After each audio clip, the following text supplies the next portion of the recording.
Hello there. So I want to tell you about a new series that I'm going to be doing.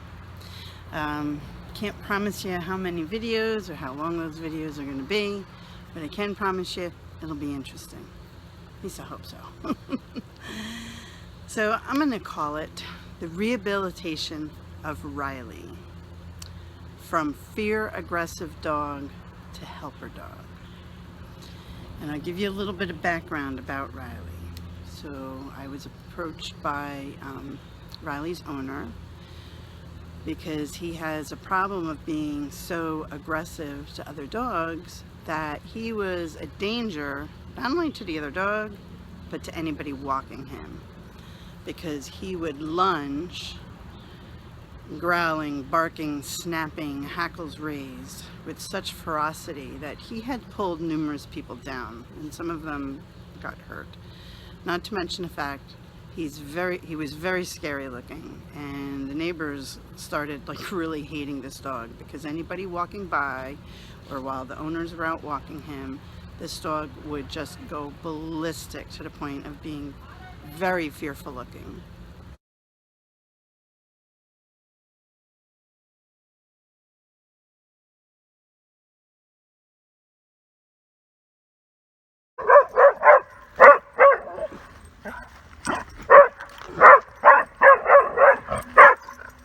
That's the old Riley.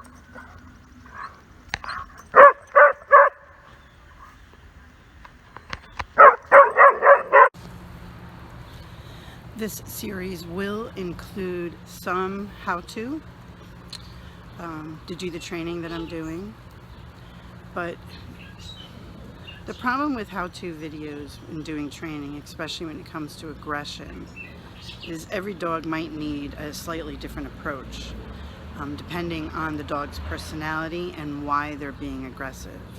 Riley is a very fear-motivated aggressive dog. He is fear aggressive in the sense that he is fearful and so gets aggressive to protect himself. And he is not food motivated. So my technique for teaching him to be more confident and not be fearful and then aggressive is different than how I would handle a dog who was food motivated or maybe was aggressive because he's just overexcited and wants to meet another dog, not because he's actually fearful and wants to hurt the other dog. So it's really hard to give comprehensive how-to training videos when you're talking about something like dog reactivity, because there's so many different variables. So while I will show some of the how-to stuff, this is not the only way to do it, because it all depends on the dog and where they're coming from. So what I will say is it's really important to learn how to read your dog and how to look at situations through your dog's eyes, because what he deems as being scary, you might think is no reason to be scared.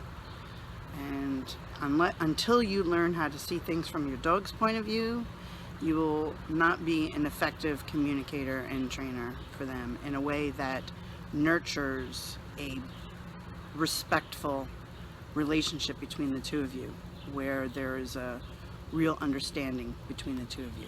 And once you get that, you're going to be amazed at how different your relationship is with your dog and how your training is with your dog.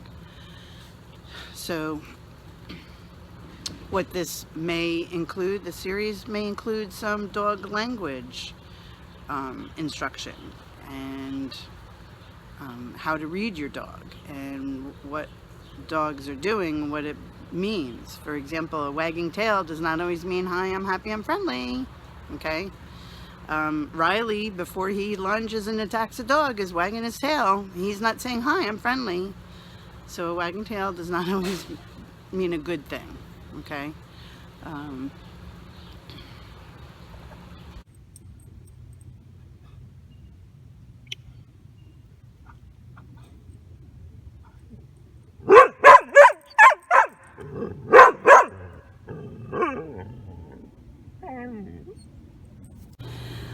Unfortunately, I do not have a whole lot of footage of what Riley was like before I started working with him. I do have a little bit of footage of what he acts like around other dogs from when I first started working with him, but it's not that great, it's not that good, and it doesn't really show the whole picture of how really violent he can be in his reactivity. And the reason for this is because I don't have a camera crew following me around the way some of these dog trainers online have. I also don't have any fancy editing programs to make these beautiful videos. So I apologize ahead of time if the content isn't exactly what you'd like to see. It's the best I can do, and I hope you're still able to glean something from it. Another thing that you need to remember when working with any dog, but especially with a dog that has reactivity, the dog can be different for each person that handles that dog. So for Riley, he needs a person who is calm, non-emotional, confident, a leader, so that he can feel assured that his handler is going to protect him and he doesn't have to protect himself.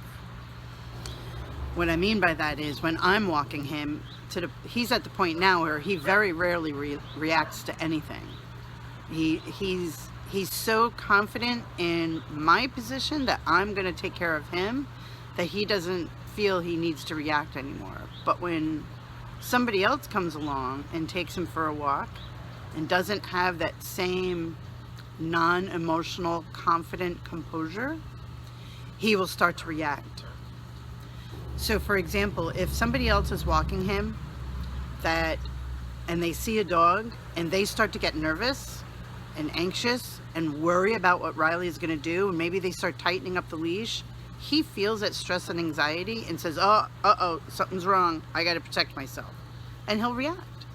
Whereas if I'm walking him and I see the dog or the car or the bike or whatever that's coming and I just act like it's no big deal, and of course I'm always very proactive to address him before he reacts, before he has a chance to get upset, then his behavior is so much different. Okay, so that's another thing that you really got to remember, that when you're working with a dog like this, it is really important to get people, if you have people walking your dog or helping you with your dog, it is important to get people that can show that same kind of calm, non-emotional confidence that your dog needs to get over their fear.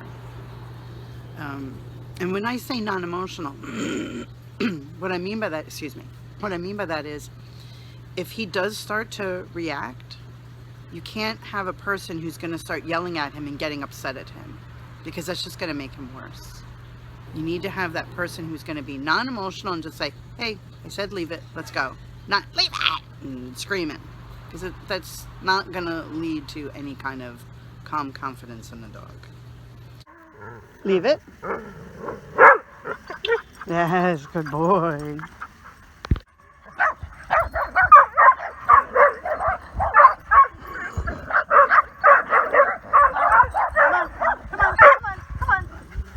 Good boy. And there's a couple things to remember when dealing with a dog like this and with issues like this. Actually, with any dog and any training issue, any behavior issue is, so there's a couple things you need to remember. Number one, dogs will always have setbacks. You can't expect them to be 100% perfect every time. They are not robots. I like to ask my clients, did you get 100 on every single test you ever took in school? Most of them say no. Well, don't expect your dog to get 100 every single time.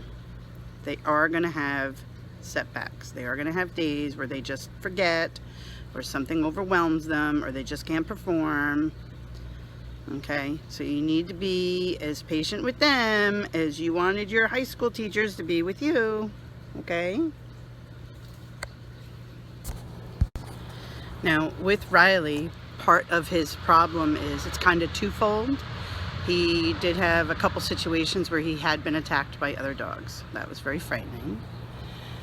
And also his owners were actually the ones I think that maybe contributed to some of his dog reactivity, because they started pulling up on his leash whenever they saw a dog come by, and that can actually create reactivity in a dog. If every time you see a dog you're pulling up on their leash and making them uncomfortable, yeah, that can create this kind of an issue. So the other thing that I want you to remember, though, that just like in humans, dogs can experience trauma, and just like in humans, it can take months or years to get over it, and they may never get over it. Some humans have never gotten over a traumatic experience and live with the results of it the rest of their life. And the same thing can happen to dogs. And that's why you need to be really careful what happens with your dog, especially like when you go to a dog park. All it takes is that one bad instance where a dog attacks your dog, and it could traumatize them for the rest of their life. Okay, some dogs get over it, some dogs do not. We're trying to help Riley get over it. Okay, so I think the first official video is going to be something a little bit about doggy language, and then we'll start getting into the rest of the videos. And I really do hope you enjoy. I hope you put up some comments about what you think about all this. Have a great day. Enjoy the ride.